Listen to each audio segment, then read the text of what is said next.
এমন একটা সময়ে বসবাস করছি আমরা, যে সময়ে আপনি যত ভালো মানুষ হন না কেন, আপনার সহধর্মিণী যদি বলে যে আপনি ভালো না, মিডিয়ার সামনে এসে যদি বলে আপনি এ করেছেন সে করেছেন, আপনার যত গুণ কীর্তন থাকুক না কেন, তাসের ঘরের মতন সবকিছু তছনছ হয়ে যাবে।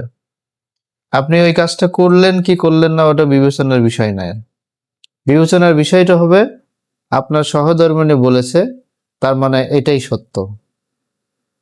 আর এই কথাটা সবচেয়ে বেশি পছন্দ করবে, সবচেয়ে বেশি ছড়াবে তারাই যারা আপনার বেশি কাছের লোক এবং আপনার শত্রু। আপনি দেখেন, সাজানো গোছানো একটা ফিল্ড ছিল হচ্ছে আবু তোহা আদনানের। এখন সে যে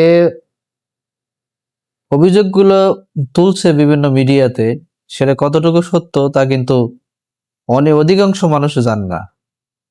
কিন্তু এই ভাইরাল হয়ে গেল, কথাগুলো বেশি ছড়াইলো কি, কেন কথাটা ছড়িয়েছে? কিন্তু তার স্ত্রী যদি লাইভে এসে না বলতো, অর্থাৎ তার মানে বোঝা যাচ্ছে কি, যে এমন একটা সময়ে আপনি সাধু হয়েও লাভ নাই। যদি আপনার স্ত্রী, আপনার সহধর্মিণী যদি বলে যে আপনি সাধু না, আপনি ভালো না, তাহলে কিন্তু এটাই সত্য হবে।